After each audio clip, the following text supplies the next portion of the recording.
Hey guys, tonight we're stepping into a time before law books, before spreadsheets, and long before real estate agents in shiny shoes. You're standing on damp earth in the faint light of a crescent moon, tucked into a shallow cave with soot still clinging to the ceiling. The fire crackles low, casting shadows that dance across the rock walls, where someone, maybe even you, has etched the outline of a bison, or perhaps your sister. The air smells of ash, moss, and something animal. You're wrapped in a rough pelt and listening to the soft breathing of others. Everyone is asleep, but your eyes are open, staring at the ceiling, wondering if this is your home or just a place you pass through. You probably won't survive this. Between wild boars, infections, and that guy with the stone axe who doesn't understand boundaries, your odds are as rough as your blanket. So, before you get comfortable, take a moment to like the video and subscribe, but only if you genuinely enjoy what I do here. And hey, let me know where you're listening from and what time it is right now. I love seeing how far this sleepy little corner of history travels. Now dim the lights, maybe turn on a fan for that soft background hum, and let's ease into tonight's journey together. You breathe in, and the air feels damp. This is property, technically, shared, undefined, and communal. In early hunter-gatherer societies, land wasn't bought or sold, it was used. If you could find shelter and food here, then for now, it was yours. For women, this meant that ownership was more a matter of participation than possession. You gathered berries in that grove? Your kids played near that stream? Well, no one would question it, unless another group moved in. In some cultures, like those often speculated to be matrilineal, property passed through the mother. You belong to her clan, not your father's. Your uncles protect you, your mother feeds you, and her sisters whisper about which neighboring group has the tastiest roots and the worst manners. Historians still argue whether such matrilineal societies were widespread or rare, symbolic or real. The archaeological record, like your ancient fire, only burns so bright. And yet, cave sites from Europe to Southeast Asia show evidence of women buried with tools, stone blades, grinding stones, amulets. These weren't just burial trinkets. Some scholars believe they marked status, roles, or authority over particular resources. You might not have had a deed, but you had something, a space, a job, a pattern of movement that everyone around you respected. Of course, then there's the other view. Maybe that amulet meant nothing. Maybe it was just pretty. Maybe you found it on a walk and thought, this would look nice next to that weird rock that looks like a turtle. Archaeology is as much guesswork as it is science, and trying to deduce ownership from bones and beads is like trying to determine property rights from a campfire story. Still, it's worth listening. After all, your stories are the only documents that matter right now. And speaking of stories, among the Iroquois, long after the caves and into settled agriculture, women held real power over land and crops. Elder women chose male leaders, controlled harvest distribution, and could even strip men of their positions. Their longhouses, communal homes built and maintained by women, weren't just residences, they were statements. You want to live here? You answer to her. It's tempting to imagine those early matriarchs nodding along in the dark, arms folded, watching today's real estate deals unfold with one skeptical eyebrow raised. You paid what for a parking spot? But back in the cave, the concept of my land still doesn't exist. Not in the way we understand it. Instead, you know places by feel. That bend in the river where you found your first fish. The clearing where your daughter danced under a full moon. Memory ties you to land far more tightly than any document could. And then there's the woolly mammoth. Yes, really. Some of the oldest dwellings discovered in what is now Ukraine were made from mammoth bones. Dozens of them, stacked into circular huts. The labor required? Immense. Which means someone organized it. Someone said, "This is where we live. Build here. Stay here." Was it a patriarch? A matriarch? A group decision over roasted root stew? Historians still argue whether these bone homes were seasonal shelters or permanent dwellings.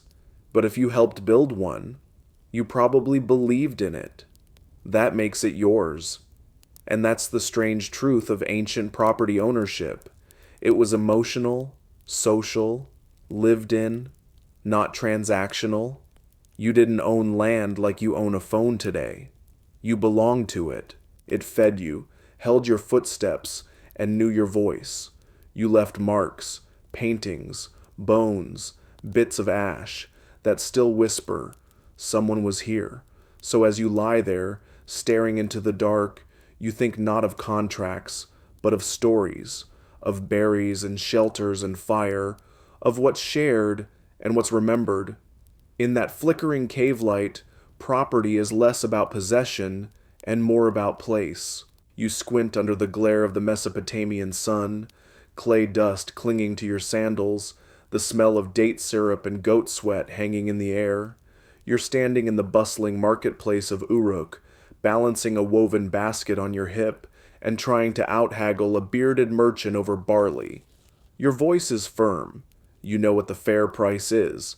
Behind you, the murmur of scribes scratching cuneiform contracts into clay tablets blends with the bray of donkeys and the shrill laughter of boys chasing chickens through the stalls. You're not just a shopper, you're a businesswoman, maybe a priestess, maybe a widow, maybe just savvy, and today, you're about to make a deal. In Sumer, one of the earliest known civilizations, women could own property. Shocking, right? You wouldn't expect it from a world where kings declared themselves gods and irrigation canals doubled as social hierarchies. But here, in the cradle of writing and bureaucracy, your name might be written into a property deed, not just as someone's wife, but as you. Land, livestock, slaves, even the family business. If your husband dies, or your father gives you a dowry, it's yours to manage. One particularly sharp Sumerian lady, her name likely lost to history, left behind a contract stating she was selling a piece of land near a temple. She sealed the agreement with her personal cylinder seal, pressed into wet clay. Historians still argue whether this was standard practice or an elite exception, but her mark is there, permanent, documented. You too might have a seal, a little carved roller you press into clay to say, "I was here, I agree, I own." It's not as glamorous as a signature with a flourish, but it's durable, far more so than your current hairstyle, which is wilting under the heat. And get this, women in Mesopotamia could sue, in court, over property. There's a dusty tablet from around 2000 BCE that records a woman filing a legal claim against her brothers. She wanted her fair share of the inheritance, and she wasn't about to let them stash it away like yesterday's lentil stew. No one's sure if she won, but the fact that she could try? That's impressive, and probably stressful. You imagine her yelling at the clerk, "It's on the tablet. I brought the tablet." Of course, all of this came with fine print. Your rights often depended on your social class. A highborn woman might own land and servants. A lower-class woman might own a goat, and even that could be challenged. Plus, once married, your assets might blur into your husband's control. Unless, of course, you cleverly tied them up in temple donations or your children's names. Yes, early estate planning was a thing. And if you were a priestess, even better. You might not marry at all, keeping your wealth and your power within temple walls. Speaking of temples, Here's your quirky tidbit of the night. Some priestesses, especially of the goddess Inanna, were wealthy and powerful women who managed land, trade, and personnel. While the extent of their autonomy is debated, they were more than figureheads. Some scholars think they may have even signed contracts in their own name, though, again, historians still argue whether they held true legal independence or acted under the temple's authority. The ancient scribes didn't exactly leave us behind a page. And then there's the mystery of the market wives, women mentioned in records who controlled trade stalls and domestic production, not wives in the romantic sense, but professional women with designated stalls in the bazaar. You might be one of them, sitting cross-legged, a jar of sesame oil beside you, a clay record tucked into your sash. You sell, you trade, you count. You know when a customer tries to shortchange you, and you know how to notarize that offense with a quick visit to the scribes. You probably won't survive the next sandstorm, but your property deal might. That's the irony. In a society built on sun-baked bricks and dried reeds. It's the contracts, the scratched bits of clay, still speaking centuries later. This belonged to her, they whisper. She had a name. So as you duck into a shaded corner to avoid the noon heat, take a moment to feel it, the weight of ownership. It's not just the barley in your basket, it's the knowledge that here, in the heart of one of the oldest cities on earth, you can trade, negotiate, and carve your name into history, clay tablet by clay tablet. You're standing ankle deep in the Nile, the water warm and thick with silt, your linen dress clinging damply to your legs as a boatman loads bundles of papyrus onto a reed skiff. The river smells of fish, wet earth, and something slightly sweet, maybe lotus, maybe rot. You squint into the sun, gold glinting off your beaded collar, and glance back at your estate. 2 date palms, 1 barley field, and a house painted with ochre and lined with cool, dark rooms. You own this. All of it. In ancient Egypt, especially during the New Kingdom, women could inherit, own, sell, and bequeath property. If you're a widow, which statistically you probably are, you might have received land from your husband, or your father, or, if you're especially lucky and smart, you've accumulated wealth on your own, perhaps as a priestess, a midwife, or even the administrator of temple lands. Yes, you read that right. Administrator. That clipboard you imagine? Substitute it for a stylus and a papyrus scroll, and you're basically ancient HR with eyeliner. One famous Egyptian woman named Nebet, who lived around 2200 BCE, held the title vizier, the king's chief advisor. She probably controlled large estates. Her name, unlike so many women's, is carved into stone. Historians still argue whether she exercised actual power or served more symbolically, but either way, you don't get your name etched in hieroglyphs by accident. The Egyptian legal system gave women autonomy unusual for the ancient world. You could sign contracts, file lawsuits, and even divorce your husband if he was being, well, a pyramid-sized pain. If you divorced him, the marriage contract usually guaranteed you got your dowry back, and any personal property you brought into the union. The house? Yours, if it came from your family. The goat? Also yours. The cat? No one's sure, but you probably took her too. And your will? Written with as much care as a pharaoh's. One preserved document shows a woman leaving her house and vineyard to her children, bypassing a son in favor of a daughter. Another, even juicier, involved a woman bequeathing land to someone outside her family altogether. Scandalous? Perhaps?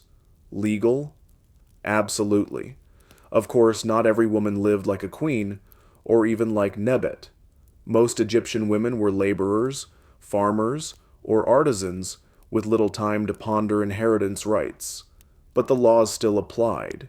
In theory, a washerwoman and a noble could both hold property in their own names. In practice, class still shaped your access. It's hard to own land when you barely own sandals. Still, compared to many ancient cultures, Egypt was a land of relatively flexible gender dynamics. One fringe tidbit: some tombs depict women engaging in transactions or receiving offerings usually reserved for high-status men. Historians still debate whether these images reflected real economic power or symbolic roles in the afterlife. Did these women command estates, or just stage manage eternity? You adjust your sash, the soft rustle of linen catching in the breeze. Inside your home, slaves grind grain and brew beer, and someone's preparing a bath, heated by sun-warmed clay. You've got a deed tucked inside a carved ivory box, sealed with a bit of wax and a family sigil. You might not be able to vote or join the army, but you can sell a vineyard. That's something. And let's talk cosmetics, because power in Egypt wasn't just about scrolls and signatures. It was about image. That perfectly painted coal line, it wasn't just for flair. It warded off evil spirits and glare. You might say it was an early form of real estate security. Forget locks. Just curse a thief with a sacred eyeliner spell. Oh, and your property taxes? Paid in grain, mostly. You'd deliver sacks to a local scribe who'd measure your yield with a stick, mutter something about irrigation rights, and scribble figures onto papyrus, sometimes corrupt, often cranky. Bureaucracy, the one thing that hasn't changed in 4,000 years. But perhaps the most remarkable thing is how seamlessly you move through this world, not as property, but as proprietor. You walk the boundaries of your land. You supervise repairs to your granary. You argue over water rights with your neighbor, whose donkey has once again broken through your garden wall. The nerve. You probably won't survive the next plague season, let's be real. But your name might. Not in marble, but in the records of a temple archive or the mural on your tomb. You, holding a balance scale. You, receiving land from your father. You, sitting beside Osiris with a smug little smirk that says, "Yes, that vineyard was mine." So when the Nile swells and your fields drink deep, you smile. Ownership here isn't abstract. It's literal, physical, painted on your walls, written in your contracts, stamped with your seal. And in a world where so many women's names have vanished into dust, you've carved yours deep into the limestone. You're pacing the courtyard in Athens, trying not to trip on your own sandals as you carry a jug of water balanced just so. The sun bleaches the stone white, and every voice you hear bounces off the walls in a chorus of male debate. Politics, philosophy, drama, all flourishing in public squares you're forbidden to enter alone. You're a citizen's wife, which sounds important until you realize it means you can't vote, can't own property independently, and probably won't even be remembered by name. Welcome to classical Greece, home of democracy for some. Inside your home, it's different. The gynoecium, or women's quarters, is your realm. You manage the slaves, oversee the weaving, raise the children, and maintain the household budget. If your husband's away, perhaps deliberating in the assembly or attending a symposium, you might be responsible for everything from olive oil inventories to land tenant disputes. But in the eyes of the law, it's not really your household.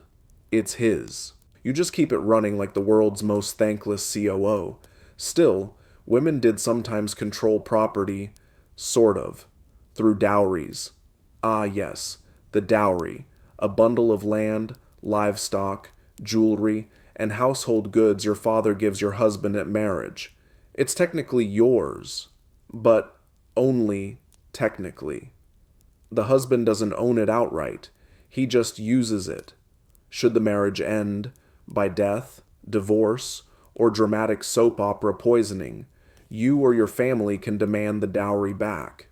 This legal structure gave women a shadow of economic presence, even if that presence was hidden behind their male relatives like a vase behind a curtain. Historians still argue whether some elite Athenian women had more sway than the law implies. A wealthy widow, for instance, might influence property decisions through her sons or retainers. There's even a court case recorded by the orator Isaias, involving a woman whose family wrangled over her inheritance for years. Was she a pawn? A player? The scrolls don't say. But clearly, her land mattered enough to fight over. And then there's Sparta. Yes, that's Sparta, the place of spears, abs, and long-distance glares. You, in this timeline, are a Spartan woman. Your husband is off fighting Persians, which means you're managing the estate, land, labor, finances. You own it all, and not in name only. Spartan women could inherit and hold land in their own right. In fact, by some estimates, women in Sparta controlled as much as 2/5 of the land during certain periods. That's more than their Athenian counterparts could even dream of. Why the difference? Spartan society valued military prowess above all else. Men trained and died young. Women were expected to produce strong sons and maintain the household economy. And with so many men away or dead, legal and practical control shifted, often by necessity, to women. You might think this would come with respect. Well, not exactly. Athenian writers constantly mocked Spartan women for being loud, bold, and not stuck behind a loom. Aristophanes would have had a field day with your crop reports. But from your side of the river Eurotas, you're too busy managing land plots and hosting funerals to care what the Athenians think. And here's your quirky tidbit. In Sparta, women competed in athletic contests, sometimes nude, just like men. They ran races, threw javelins, and flexed muscles that Athenian women probably didn't even know existed. Ownership of the body, paired with ownership of land, was radical. For once, property and power weren't entirely male-coded. Still, not everything was equitable. Enslaved helots worked the land. Poor women, whether Spartan or Athenian, were rarely in a position to inherit anything. And even the wealthiest women faced social scrutiny for stepping out of their place, whatever that was supposed to be. One scholar jokes that ancient Greek women owned land like shadows cast through parchment. There, but hard to grasp. You return to your modest Athenian home, where the courtyard is cool and the pomegranate tree droops with fruit. You might not own the house, or the land it sits on, but you know every creak of its door, every crack in its stone. Ownership here is lived through labor, quietly, invisibly, insistently. And even if your name is never carved into marble, it echoes in the arguments of men squabbling over your dowry. You matter, even if they'd never say so out loud. You're seated on a carved wooden bench in a Roman atrium, the air heavy with incense and the scent of oil from a brazier just snuffed. Marble statues line the walls, Venus in all her glory, a few dusty ancestors glaring down at you from busts that look like they haven't smiled since the Republic fell. You adjust your stola, rub the gold ring on your finger, and wait for your cousin to finish dictating yet another clause in his will. In Rome, property isn't just wealth, it's leverage, legacy, and, occasionally, vengeance. As a Roman woman, your legal status depends heavily on what kind of guardianship you're under. In early Rome, women were under manus, the legal power of a father or husband. But by the late Republic and into the Empire, many women, especially upper-class ones, existed sine manu, meaning they remained legally tied to their birth family. This meant that even after marriage, your father still had formal control over your assets, which might sound oppressive until you realize that it protected your property from your husband's debts. So, Congratulations, you're a trust fund kid in a toga. Still, this arrangement gave you surprising autonomy. If your father died, or if you managed to be one of the lucky or strategic women exempt from guardianship entirely, you could own land, manage slaves, build wealth, and even lend money at interest. One upper-class Roman woman, Cassilia Metella, was so rich and powerful she funded her own monumental tomb, and it's still standing on the Appian Way, outliving most of the Republic's politicians. Historians still argue whether such women were anomalies or part of a broader class of elite female landholders. But the stones don't lie. They had influence. Let's not pretend Roman marriage was a Disney affair. Often arranged for status, land, and alliance, marriage in Rome resembled a business deal more than a love story. The dowry, again, was key, a package of goods or land meant to support the household, but also refundable in case of divorce. And oh yes, divorce was common.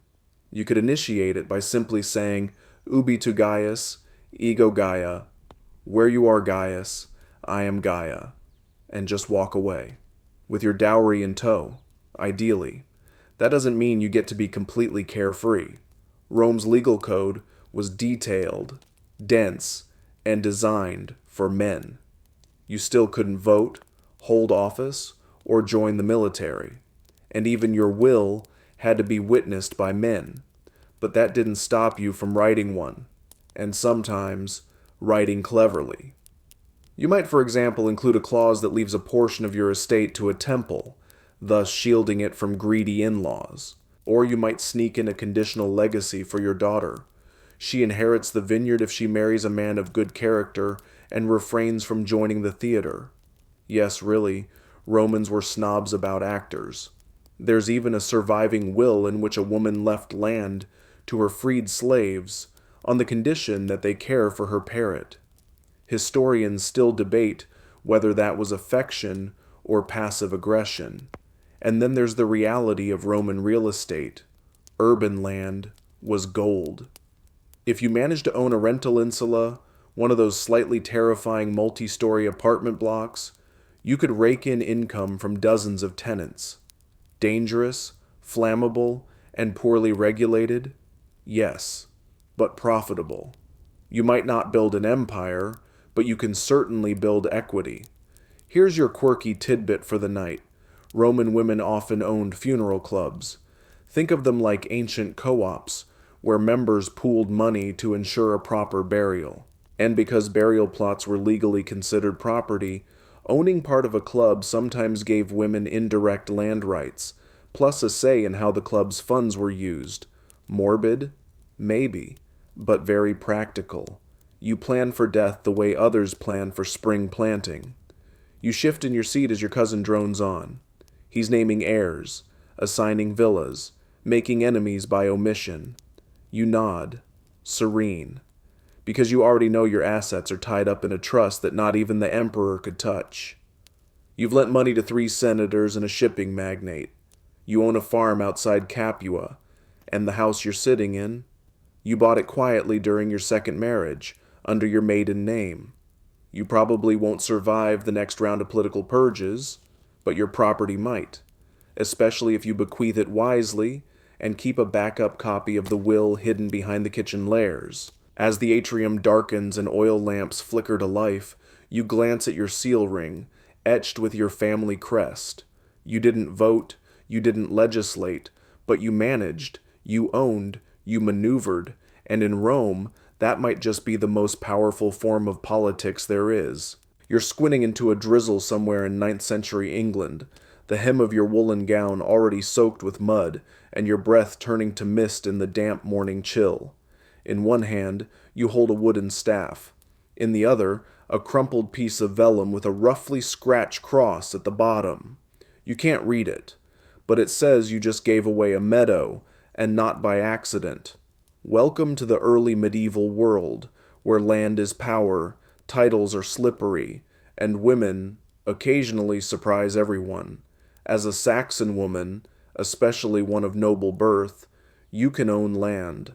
More than that, you can grant it, witness it, even donate it to a monastery in return for prayers, safe passage into the afterlife, or just to annoy your brother. It's your land. It's your name on the deed, or at least your cross. One famous example, Queen Ethelfled of Mercia. Yes, she ruled. Yes, she fought Vikings. But she also gifted land to the church, property that would later be recorded in what we now call charters. These documents, written in Latin, full of pious flourishes, sometimes include phrases like Ego Ethelfled Regina Dedi, or I, Queen Ethelfled, gave this land. That's not a footnote, that's a signature move. Historians still argue whether these gifts were always voluntary, or sometimes pressured by religious or political authorities. Some charters suggest genuine piety. Others read suspiciously like a priest wrote it after the fact and forgot to ask the donor first. The truth is probably a bit of both, faith and strategy, sacrifice and survival, all tangled together like the roots of the trees in that meadow you just donated. And it wasn't just queens. Many upper-class Saxon women, widows, abbesses, even the occasional nun, appeared in charters as landholders.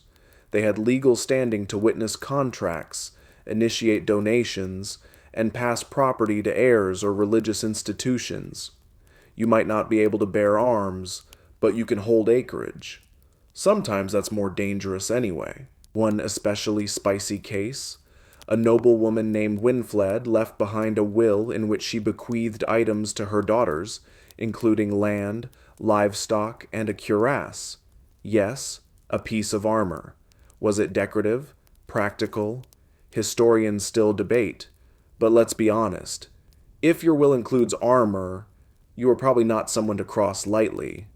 And then there's the church. Women who entered convents often retained their family property, especially if they came from the elite.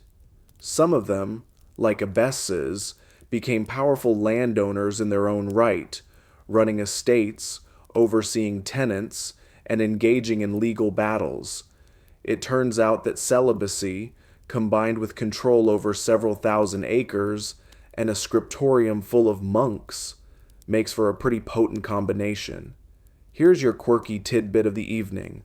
In some cases, Saxon women gave land in exchange for personalized prayer books, handwritten, illustrated, full of saints and blessings. Imagine trading half a village for a medieval Kindle preloaded with eternal salvation. Worth it? Depends on how much you like the scribe's calligraphy. But of course, there were limits.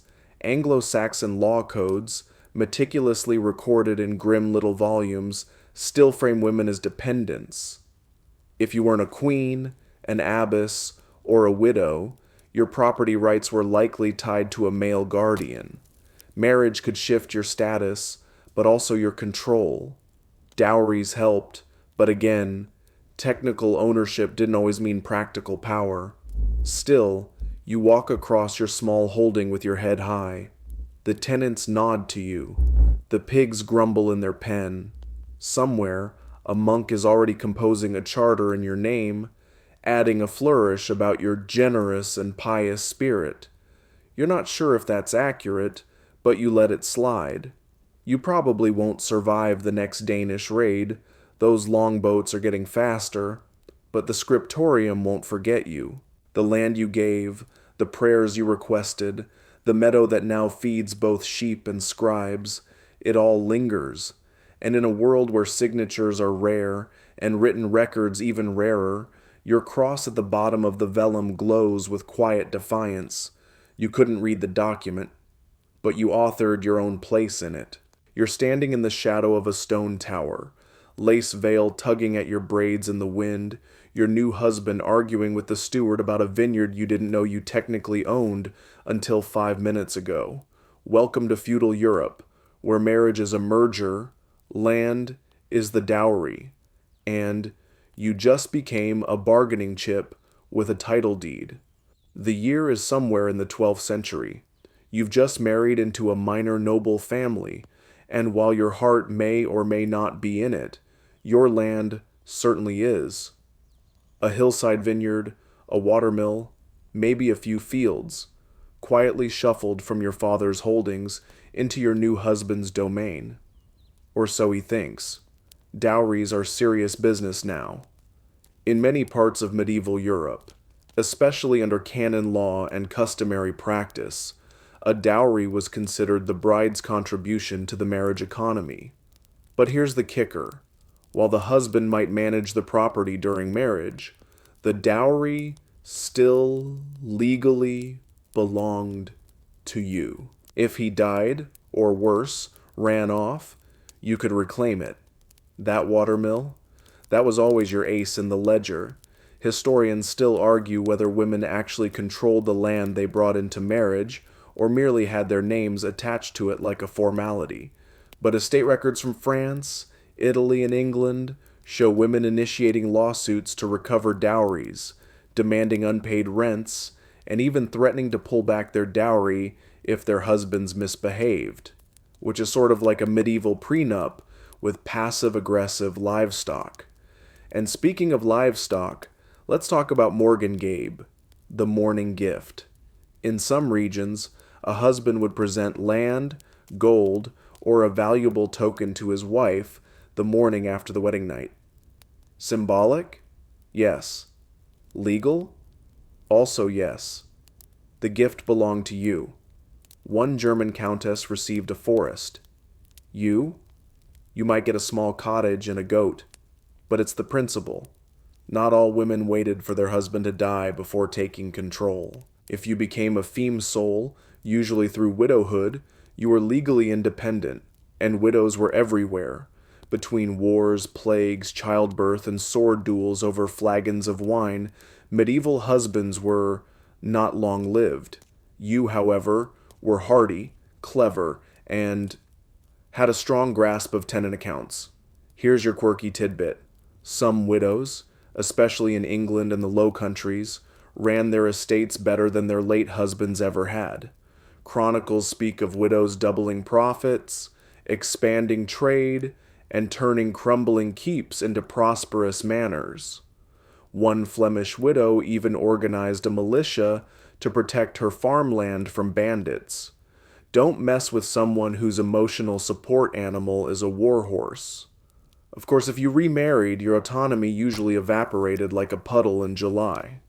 The new husband stepped in, took over, and possibly sold your favorite meadow to his cousin, which is why many savvy widows didn't remarry. Not for lack of suitors, but because they liked owning things more than being owned. The church played a strange double role here. On one hand, it preached female submission and chastity. On the other, it enforced dowry laws, protected widows' rights, and sometimes even encouraged property donations from women. You might find yourself courted by monks instead of barons, except they don't want your hand, just your vineyard. And, oh yes, the dower.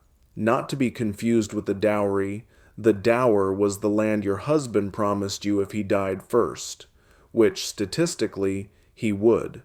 1/3 of his property traditionally, yours for life, not inheritance, but still a steady source of income. Imagine it.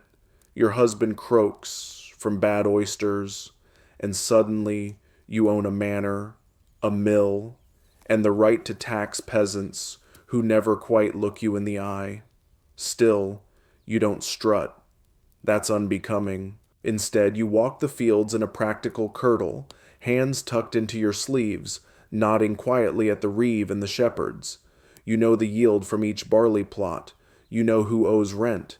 You also know which tenants are struggling, and you let some of them slide, because a good harvest comes from goodwill as much as from soil. You probably won't survive the next plague wave. The rats are looking suspicious, but your name will appear in the estate roll, perhaps even in a marginal scribble. Lady of the house, generous, stern, knows how to breed pigs. Your ownership isn't flamboyant. It's embedded in land, law, and ledgers inked by candlelight. In a world that expected you to vanish into marriage, you planted roots, and they're still growing. You close the heavy wooden gate behind you and step into the cloister courtyard, where the herbs grow in neat rows, and the only sound is the rustle of linen and the occasional chirp of a particularly judgmental sparrow. The stone walls rise high around you, cool and protective. You're not married. You're not anyone's daughter. You're Sister Gertrude, and you run this place like a fortress, with prayer schedules and estate ledgers stacked neatly in your scriptorium. Welcome to the medieval convent, where celibacy is freedom and property is power, especially if you know your Latin. You weren't born with authority. You earned it, in silence and script, managing lands given to the church by families hoping to fast-track their souls into heaven. Some of those families included women, noble widows, pious daughters, reluctant brides, who traded land for safety or redemption or simply an escape. But some didn't just donate land. Some ran it. As abbess, you preside over dozens of nuns, several farms, a mill, a vineyard, and at least one very surly steward who still winces when you correct his calculations. The local baron doesn't like dealing with a woman, but he likes paying rent even less. So here you are, balancing theology with sheep shearing. Canon law could be a double-edged sword for women. On one hand, it barred them from priesthood and restricted formal roles. On the other, it provided legal frameworks that sometimes worked in their favor, especially in enclosed religious communities. You weren't a wife. You weren't a minor. You were the head of a religious corporation. Your seal? It's valid. Your contracts? Enforceable. Your land? Taxed, but real. Historians still argue how much autonomy abbesses truly held. Some ran their institutions like miniature kingdoms. Others were overshadowed by bishops or local nobles. But charter records across Europe, France, Germany, England, show abbesses making donations, managing estates, and even litigating against lay landlords. You might not swing a sword, but you will show up in court with a parchment scroll and a frown that could sour milk. Here's your quirky tidbit. One German abbess, Hildegard of Bingen, composer, mystic, intellectual powerhouse, also administered land, dictated property decisions, and wrote stern letters to male bishops when they overstepped. One of them addressed her as Most Honorable Abbess, which is medieval for, please don't smite me with your paperwork. And don't forget the beguines, semi-religious women who didn't take full vows, but lived communally, ran hospitals, and in some regions owned property as a group. Their houses were technically not convents. They weren't quite nuns, but they were legally recognized. And that, in a world where most women were tied to a father or husband, was revolutionary. You run your lands with quiet force. You negotiate with tenants, monitor harvests, and make sure the scriptorium's ink supply doesn't mysteriously vanish again. You have suspicions about Sister Agnes. She's been looking smug lately. When a neighboring landowner tries to encroach on your pasture, you respond with a formal letter, dictated in the morning, sent by midday, and reinforced with a copy of the boundary deed. And yes, you have a copy, neatly filed, just above the shelf, with the psalters. You probably won't survive the next bout of dysentery. It's making the rounds again, but the convent will. You've appointed a successor. You've updated the property rolls. You've even made a small donation to another abbey to ensure they pray for your soul twice a month instead of once. You always did like to negotiate. Your life isn't romantic. No ballads will be sung about you. But your land will stay in the convent's hands for another generation, maybe two, before the crown or some upstart archbishop gets ideas. Even then, they'll have to reckon with your paper trail, your property seals, your impeccably labeled scroll boxes, and somewhere in the margins of a ledger, one tired monk will write, "Died in her sleep, left everything in order." You're galloping across the steppe, wind tearing at your veil. your mare thundering over the grasslands like she knows where she's going even if you don't. There's a bow on your back, felt boots on your feet, and a bundle of silver coins tied at your waist. You've just inherited a herd of goats, 5 yurts, and control over 2 trade routes, and you didn't need a husband or a crown to do it. Welcome to the Mongol Empire. Land isn't walled off here, it travels, and so do you. Mongol women, particularly those of the elite classes, often held a level of property control and legal authority that would have shocked their counterparts in medieval Europe. You're not managing a farm behind stone walls. You're managing mobility, logistics, livestock, and prestige. When your husband dies, or goes off on a decade-long conquest, you run the camp. You direct migrations. You decide which pastures to use and when. And yes, you control the wealth that moves with you. One powerful historical figure, Sorghaghtani Beki, the widow of a son of Genghis Khan. She didn't just hold land, she held influence, quietly maneuvering her sons into positions of power. Her estates, vast, her strategies, lethal in the political sense. Historians still argue whether she was the real architect behind the rise of Kublai Khan, but it's clear she owned wealth, land rights, and something rarer, reverence. Steppe life required flexibility. Ownership wasn't about fixed plots of land, but access to seasonal pastures, control over caravan routes, and the authority to direct people and resources. You knew which valley was safe in summer, which river froze early, and where you could set up camp without starting a feud. That knowledge was property, and it was passed through generations, sometimes through mothers, grandmothers, widows, and sisters. And here's your quirky tidbit. In some Mongol societies, yurts and their contents passed from mother to daughter, not father to son. That's right, matrilineal felt architecture. Your home isn't just portable, it's hereditary. You don't need a deed, you need a lineage of skilled hands who know how to pack a life into bundles and haul it across mountains. Of course, steppe power wasn't equally distributed. Elite women, tied to ruling clans, had more leverage. But even common women had roles in economic life, tending herds, trading textiles, managing supplies, and in times of war, frequent times, mind you, women were left in charge of entire mobile estates. You could command a war band in the morning and oversee cheese fermentation by dusk. Property here isn't about fences, it's about networks, relationships, who owes you loyalty, who shares pasture rights, who guards your caravan when it passes through contested valleys. You probably don't own land in the European sense, but you control access, and that's just as powerful. Your legal rights? Real, though often tangled in custom. If you were married, you might manage your own herds. If widowed, you could retain your late husband's wealth, especially if you had sons to back your claim. Divorce existed, though rare, but you weren't powerless in marriage. In many Mongol clans, marriage was a partnership of survival. You weren't confined, you rode alongside, and then there were the princesses of the Silk Road. Daughters of Mongol nobility were often married into other ruling families to seal alliances, but they didn't go empty-handed.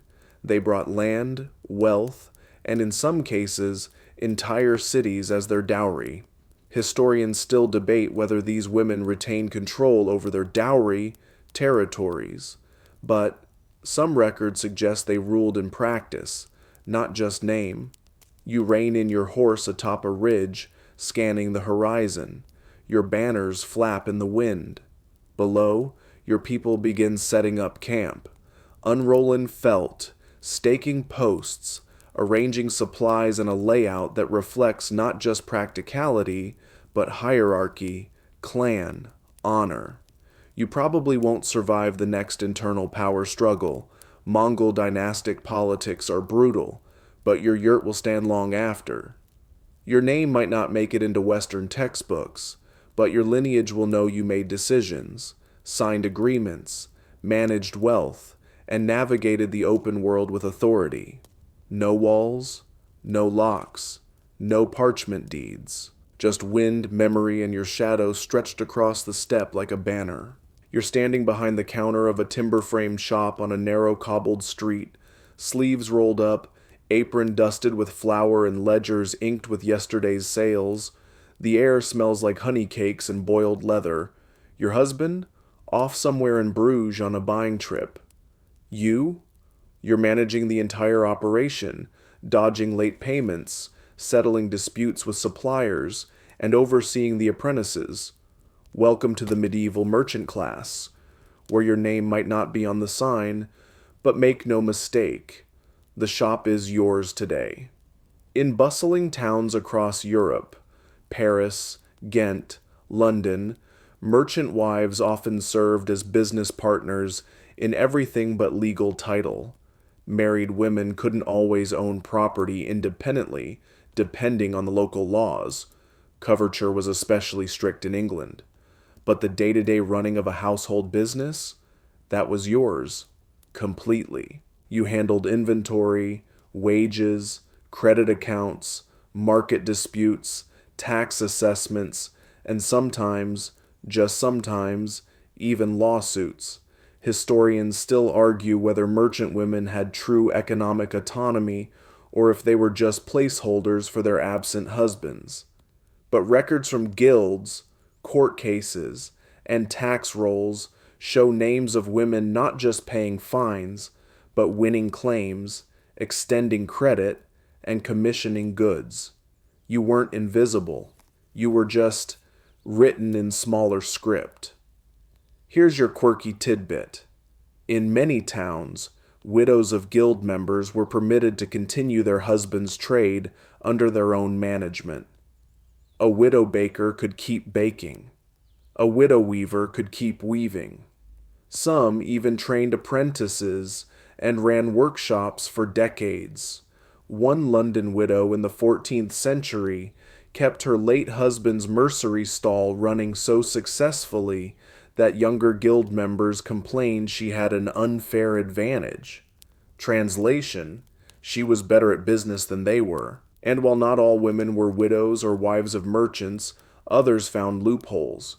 In places like the Low Countries, single women, often called femmes seules, could legally own shops and sign contracts.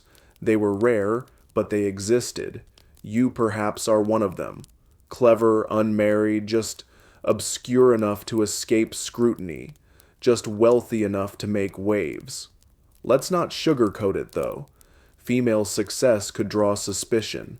Step too far out of line, and someone might mutter words like improper or unwomanly.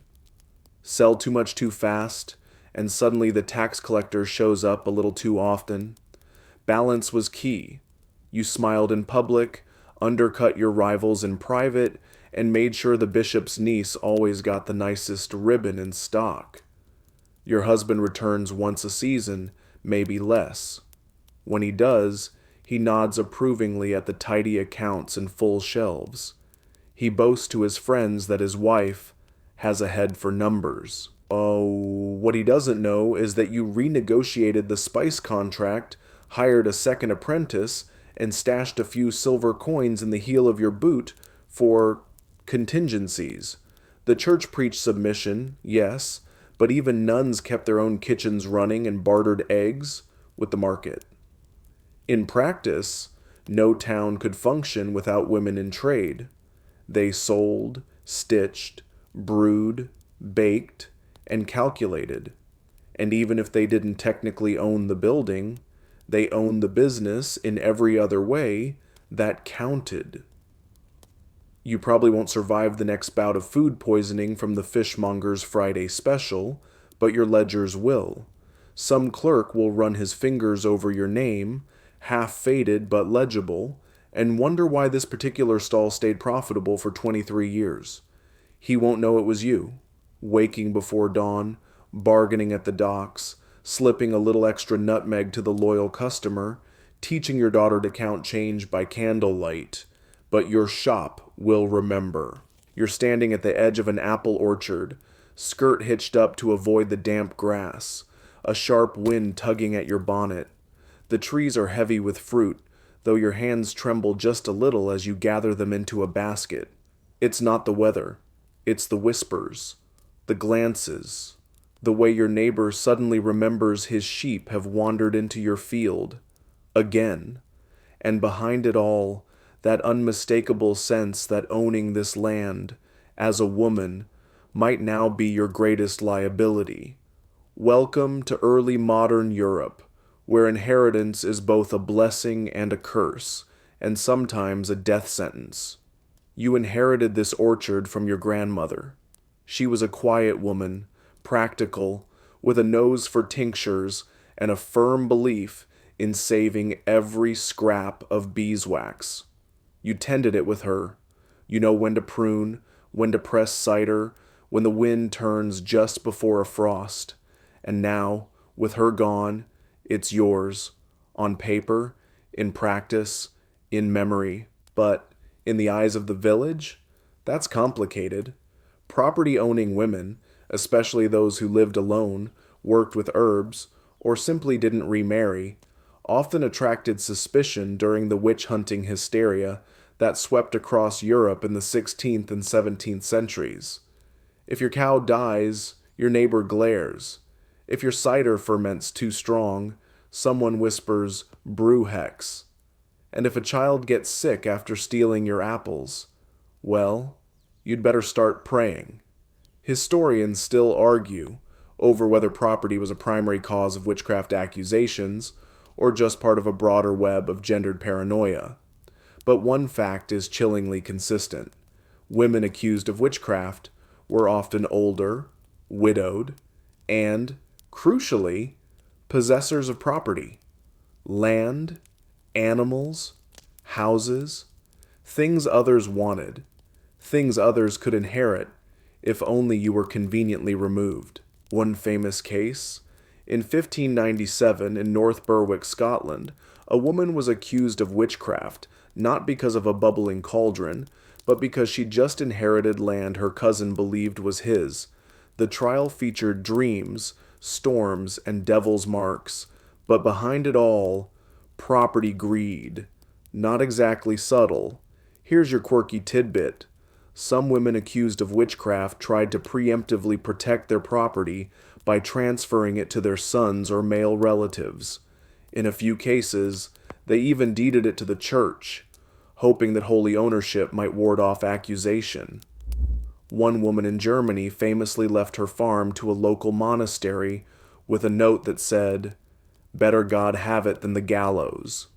It didn't always work. Still, not all property-owning women were victims. Some fought back. In England, for example, women could appear in court to defend their property rights, and many did, challenging boundary changes, enforcing dowry terms, and fighting off spurious claims from greedy nephews. If you were literate, had allies, and could afford legal fees, you had a shot. Of course, most women weren't literate, most couldn't afford a lawyer, and most courts were deeply skeptical of a woman who stood alone. Still you press on. You know your land. You know your trees. You know the exact shade of mold that means the apples need to be processed now.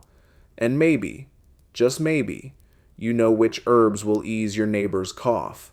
Not that she'll ask. And so, you live quietly, cautiously. You pay your tithes. You nod politely. You keep your orchard tidy. You don't wear red. You don't sing too loud. You definitely don't mention that dream you had last week, just in case. You probably won't survive the next round of accusations if the miller's barn burns down, but your will is already written. You've left the orchard to your niece, the smart one who hides her notebooks under the floorboards. You hope she'll plant lavender along the fence. It keeps away pests.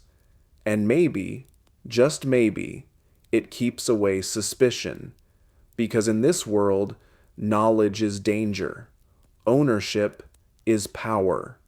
And if you're a woman, those two things together can be fatal. You're sitting at the edge of a drafty chamber in a half-timbered house in Tudor England. The rushes underfoot replaced just last week, but already starting to smell suspicious. Your black gown is stiff with starch, your cap so tight it's giving you a headache, and your fingers are stained with ink. The will is open in front of you, wax seal still warm. Your husband has died, and now the game begins. In Tudor law, English women had limited ownership rights, especially while married. Under coverture, your property essentially became your husband's upon marriage. But widowhood? That's a different world entirely. If you're lucky and strategic, you just inherited everything. The dower law guaranteed you 1/3 of your husband's estate for your lifetime, no matter what his will said. That included income-producing land, sometimes a manor house, and any livestock not entailed elsewhere. But if your husband liked you, or feared purgatory, he might have left you even more.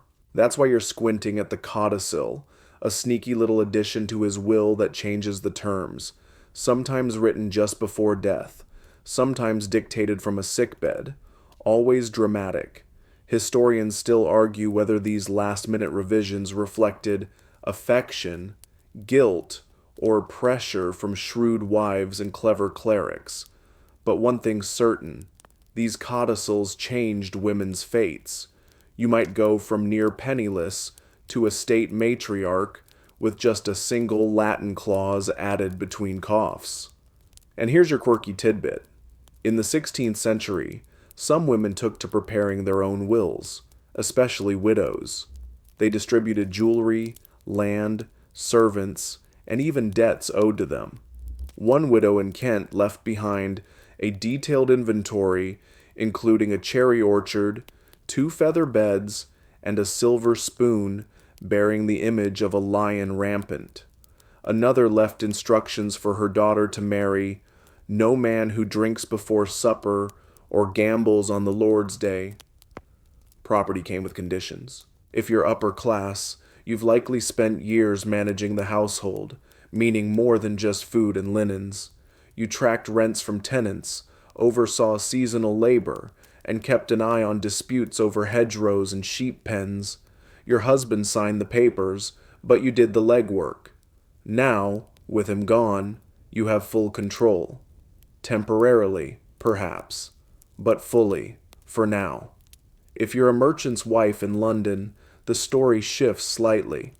You may have been involved in your husband's business, and now by guild, custom, or sheer necessity, you keep it running. Some widows kept shops open for decades, training their sons or daughters to take over, negotiating leases, renewing trade licenses. You might not wear the pants, but you absolutely handle the coin purse. The law often tried to rein you back in. Some towns required a male guardian to approve property transactions by women, but others, especially where local custom ruled, allowed women surprising freedom. In York, for instance, women appeared in property records far more frequently than in London. Local law trumps national assumptions. Still, being a widow with land didn't mean being left alone. Suddenly, suitors arrive, not for your smile, but for your acres. And so begins the polite dance of courtship contracts. Letters full of compliments and calculations, sweet words seasoned with clauses about land boundaries. You know the drill. One wrong match, and your inheritance dissolves back into someone else's hands. You probably won't survive childbirth if you remarry too quickly. Midwives are skilled, but Tudor hygiene isn't exactly cutting edge. But you've already made plans. You've signed your own will, hidden a bit of silver behind the tapestry, given your eldest daughter a copy of the orchard lease, just in case.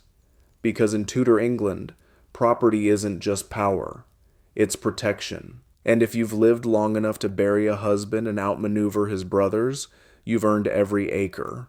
You're sitting in a cramped wooden house somewhere in early colonial New England, a pot of something vaguely edible bubbling over a hearth, and your fingers calloused from more than a decade of spinning, planting, and negotiating with neighbors who never seem to remember your fence line.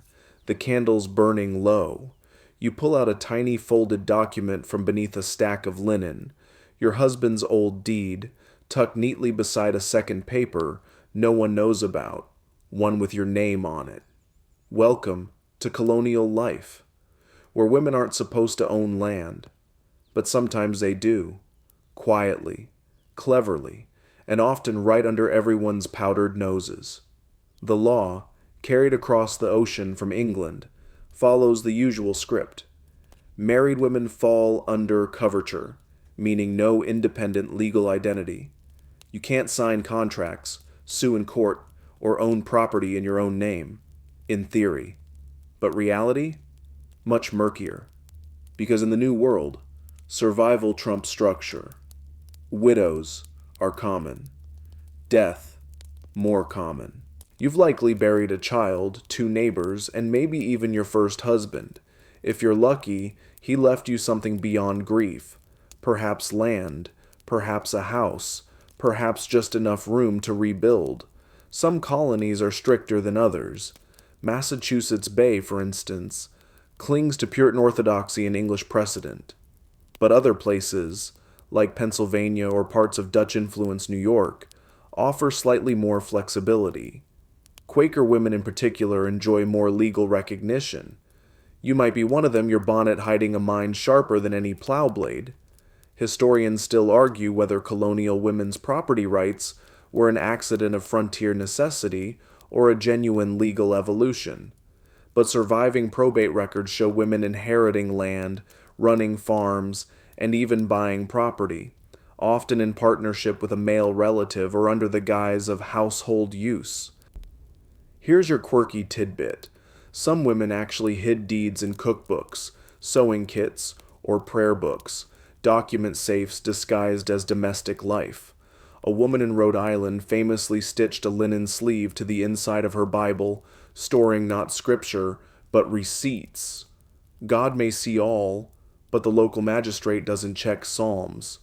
And then there are the workarounds. Some women use male proxies, brothers, sons, even sympathetic neighbors, to register land in their name, but functionally manage it themselves. Others marry strategically, ensuring that their new husband doesn't interfere with the inheritance they've preserved through widowhood. One particularly savvy woman in Maryland included a clause in her remarriage agreement stipulating that all decisions regarding her farm must go through her. No one blinked, probably because she had 10 cows and a musket. Still, danger lurks. As a woman, your name on a deed might provoke challenges from in-laws or neighbors. You walk a tightrope, visible enough to command respect, invisible enough to avoid suspicion. If someone calls you sharp-tongued you nod politely and sharpen it further. And while laws continue to evolve, cultural expectations don't. You're still expected to bake, birth, and be quiet. But you know that your land is your legacy. That tiny strip of field near the river, you'll pass it to your daughter, deed tucked inside a packet of lavender and hope. You probably won't survive the next outbreak of smallpox. It's making rounds again, but your plot will. Perhaps the fence will rot, the stones will shift, the barn will lean, but the deed will remain. And someone, someday, will find your name on it and whisper, "She owned this." You, who couldn't vote or speak in court. You, who fed a family and fended off debt collectors with equal tenacity.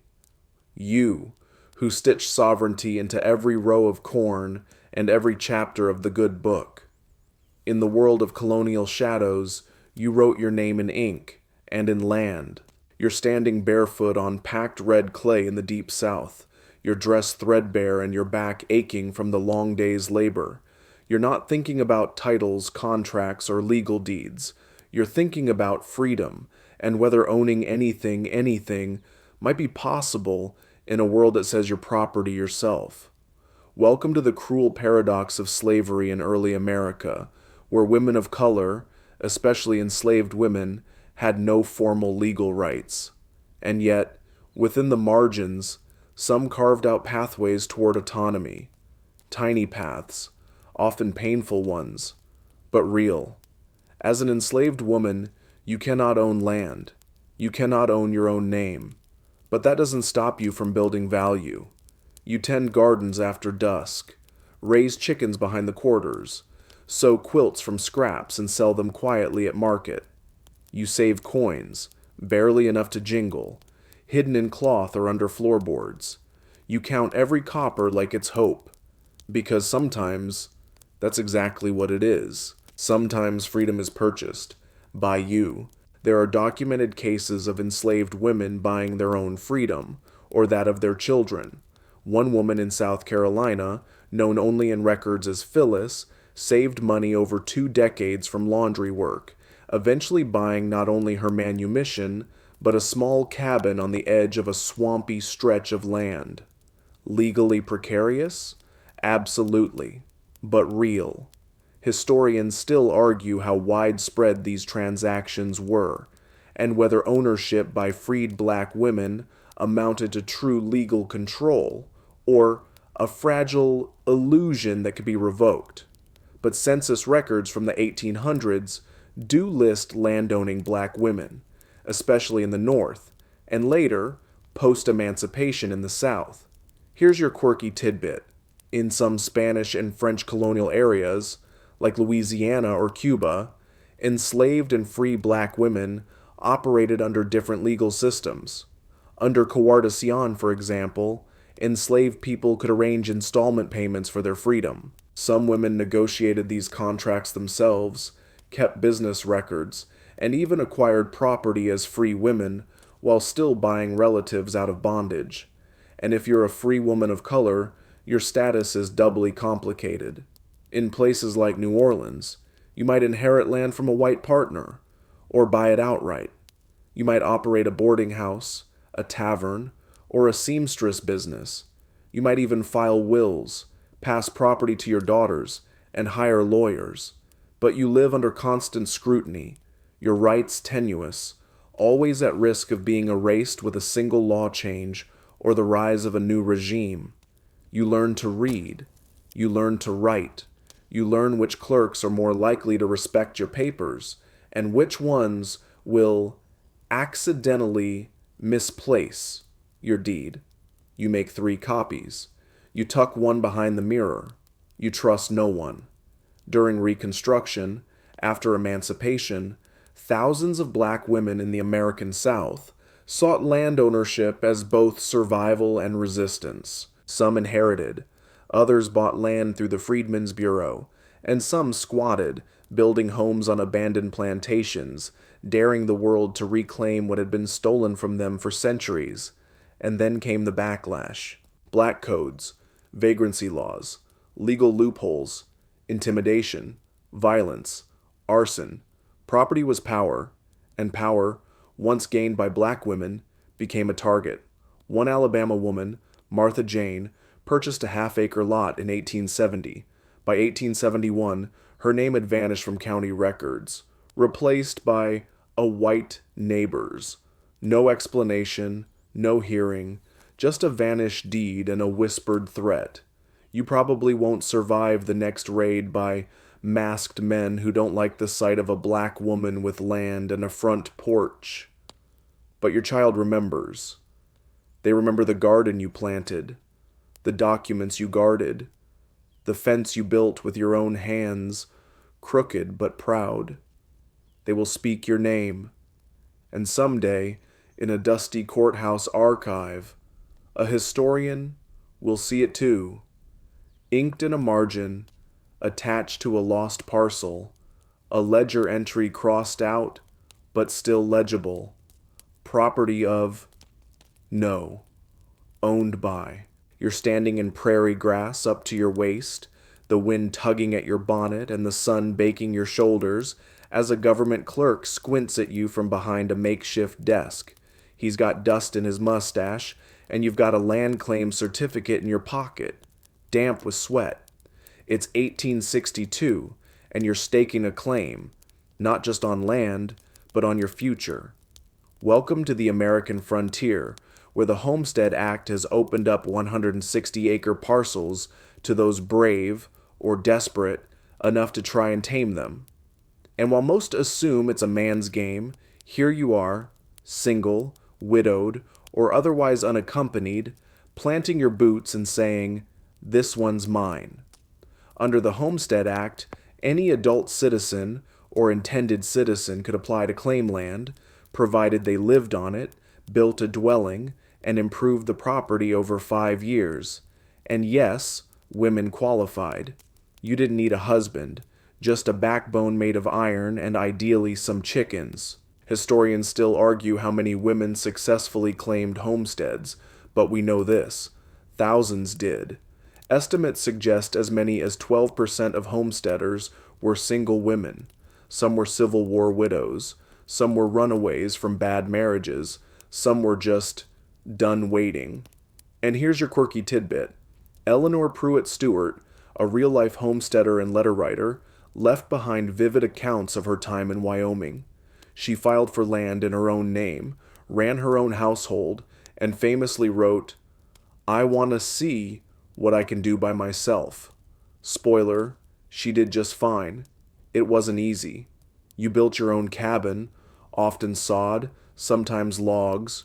You learned to thatch a roof and dig a latrine, and you fought off boredom, isolation, and the occasional prairie fire with equal stubbornness. If you had neighbors, they were usually a day's ride away. If you had trouble, help wasn't coming fast. But the land was yours. Yours. You got the title deed if you made it 5 years. Some women rented out part of their land to nearby farmers. Some grew beans. Some raised cattle. Some raised hell. The frontier didn't care about your hemline. It cared if you could swing an axe. And of course, it wasn't all golden sunlight and manifest destiny. Much of the land had been taken, often violently, from native tribes.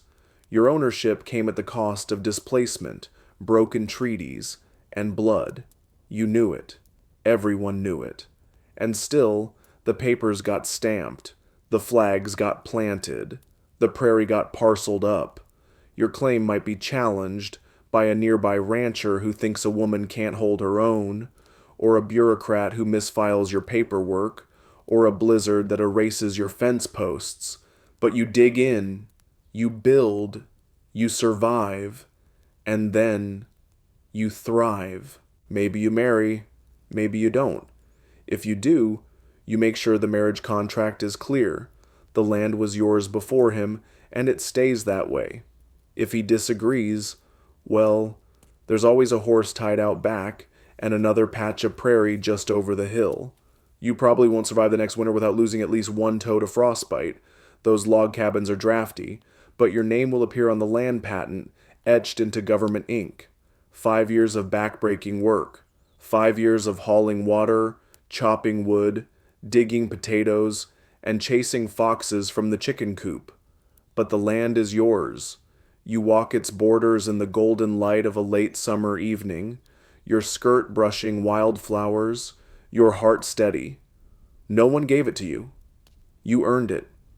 With sweat, patience, and the quiet defiance of every woman who said, "I can do it myself."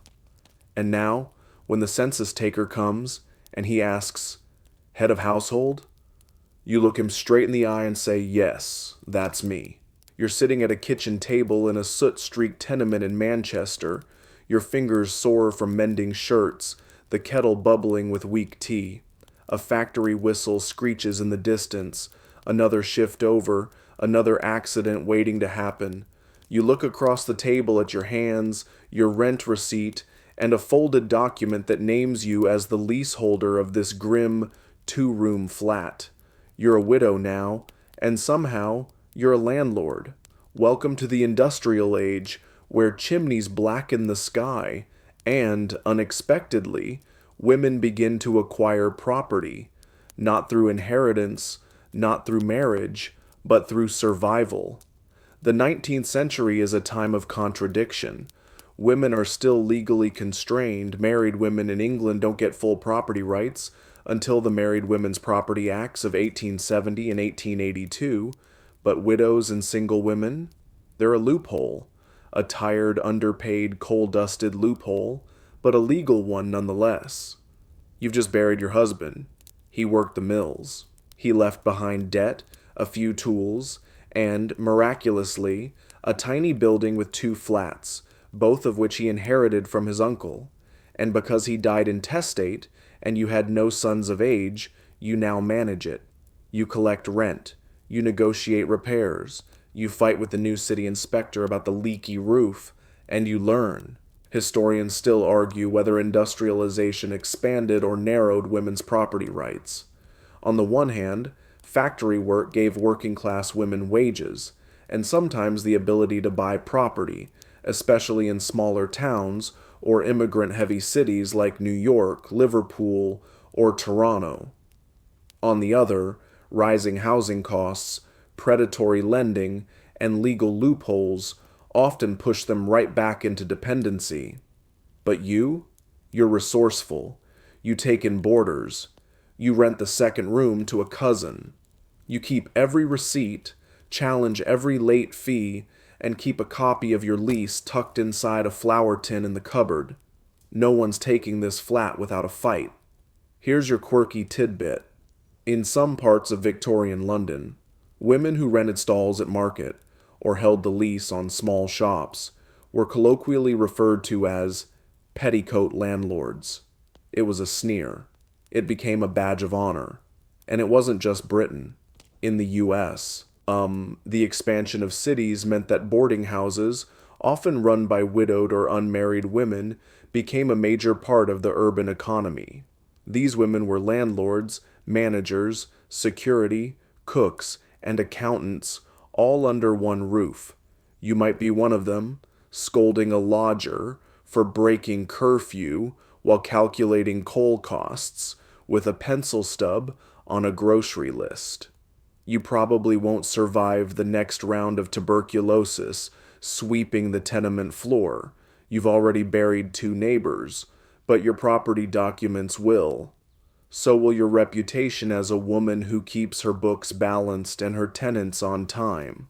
And someday, when your daughter is old enough, you'll hand her the key to the second flat. It's not much. Walls are cracked, roof leaks, but it's yours. And now it's hers. You didn't set out to become a landlord. You set out to survive. But survival became something more. Control. Autonomy, the right to decide who stays and who goes. The city may churn outside, filled with smoke and noise, but inside your flat, this small patch of cracked brick and stubborn pride, you've built something. It might be the first property in your family's name. It certainly won't be the last.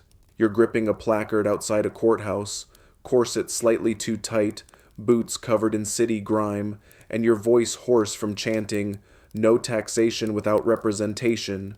A policeman watches with vague annoyance. A banker passes with a smirk. But you stand firm. Because this isn't just about voting, it's about owning property, and finally being treated like you do. Welcome to the suffrage era, where women across Europe and America aren't just demanding ballots. They're demanding recognition as taxpayers, landholders, and economic actors in their own right. The vote is the symbol, but the property? That's the fight beneath the banner. You're not some radical outsider.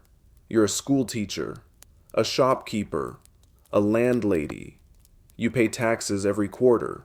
You hold the deed to a 2-story row house and a war bond in your name.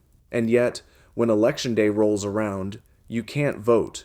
Not for city ordinances, not for local taxes, not even for the sewer commissioner who just jacked up your property bill. Historians still argue whether suffrage was driven more by ideological demands for equality or practical grievances like taxation and property law. The truth is both. Many suffragists were middle and upper class women with assets, and no political say in how those assets were managed, taxed, or inherited. In the US, the rallying cry, "No taxation without representation," wasn't just for show. Women like Victoria Woodhull and Susan B. Anthony argued that paying taxes while being denied the vote was fundamentally unjust. In England, property-owning women petitioned Parliament under the same logic. If they were good enough to appear on the tax rolls, surely they were good enough to appear on the voter rolls. Here's your quirky tidbit. In the 19th century United States, women in some jurisdictions could vote in local school board elections if they owned property, one of the earliest cracks in the political glass ceiling. In Wyoming, women voted in state elections as early as 1869, partly because lawmakers hoped it would attract more settlers. It worked, and it started something irreversible. Meanwhile, across the Atlantic, property continued to be used as both a justification and a restriction. The 1918 Representation of the People Act in Britain gave voting rights to women over 30, but only if they owned property or were married to men who did. You can feel the irony from here. Your land gets the vote. You, however, must meet conditions. But let's not forget the protest tactics. You march, you leaflet, you give speeches in town squares, and write columns in local newspapers. You host tea fundraisers in parlors, where policy is whispered between sips. You attend city council meetings and ask pointed questions about why your property is being taxed higher than the tenement across the street. No one likes your questions. You ask them anyway. You probably won't survive your third arrest without catching a chill in the holding cell, but your mortgage payment will still be due on the first. And your lawyer? Another suffragist, thank you very much. This fight isn't abstract. It's ink on deeds. It's numbers on tax bills. It's names on utility accounts. Women have long managed these things, often invisibly, but now they're demanding acknowledgement, not as wives, not as widows, but as citizens. When the right finally comes, sometimes slowly, sometimes suddenly, it doesn't erase the fight, but it proves something. You weren't just marching for votes. You were marching for property, for power, for the right to shape the world you helped build. And when the ink dries on the next tax bill and your name is right there at the top, you'll smile, not because it's a bill, but because finally it's yours to vote on.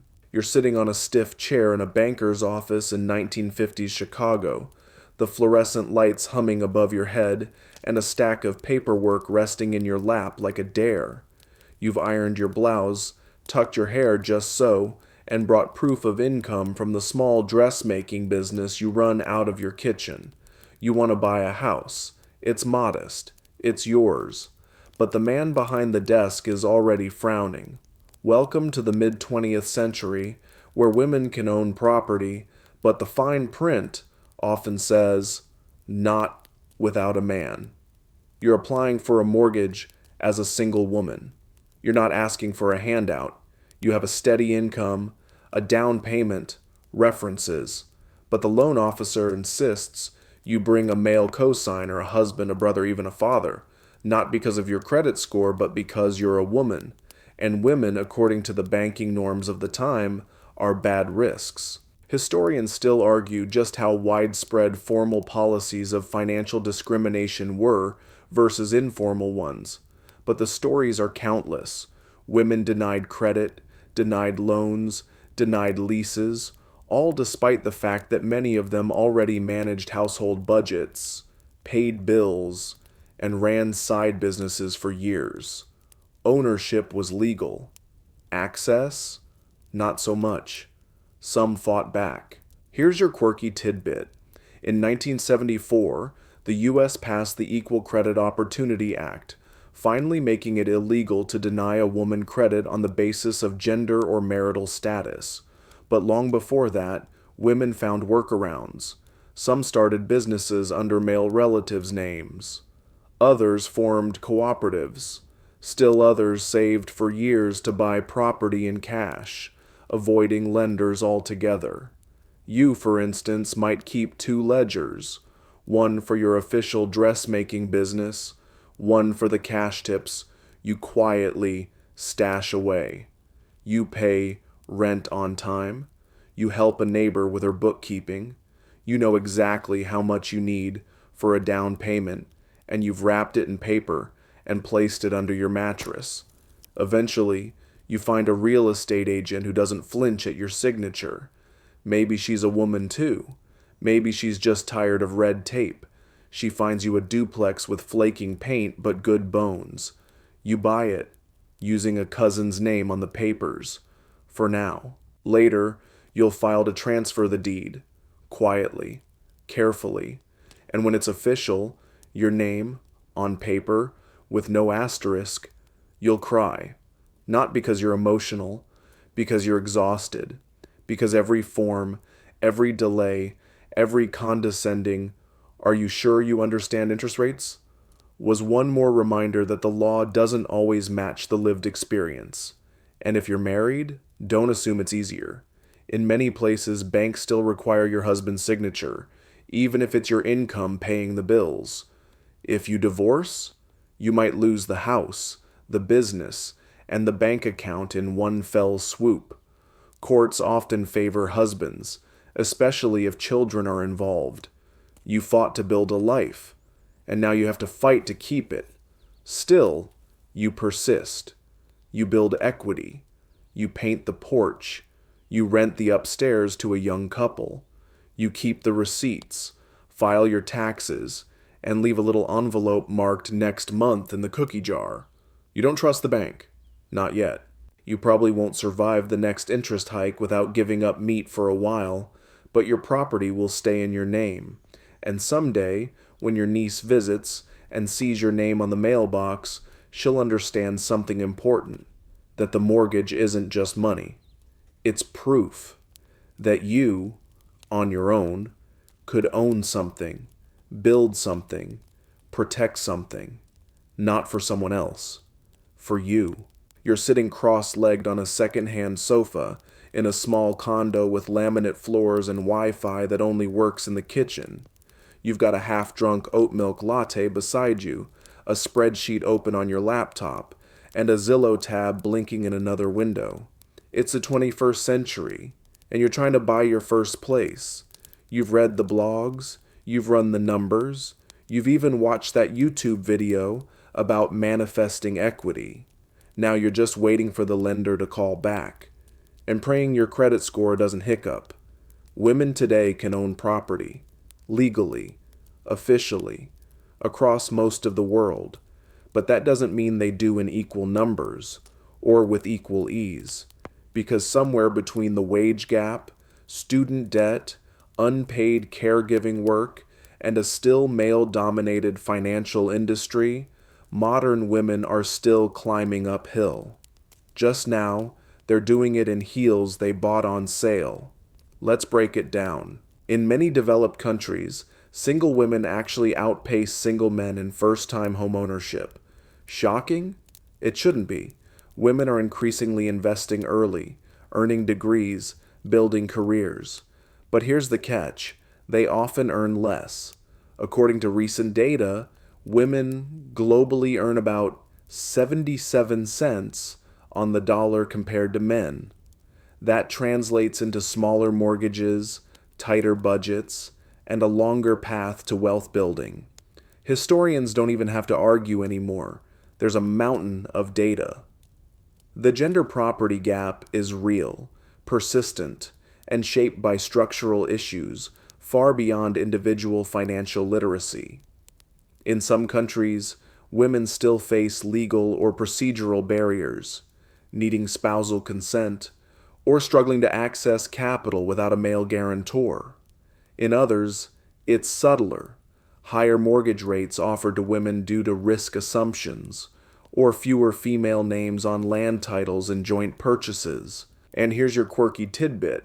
In South Korea, a viral term called banjiha woman describes single women living in cramped half-basement apartments, yes, like Parasite, while saving aggressively to buy homes. It's become both an economic symbol and a social movement. Housing equals security, identity, autonomy. You too may be part of this new wave. You calculate your DTI ratio while texting your roommate about splitting utilities. You Google home buying grants for single women.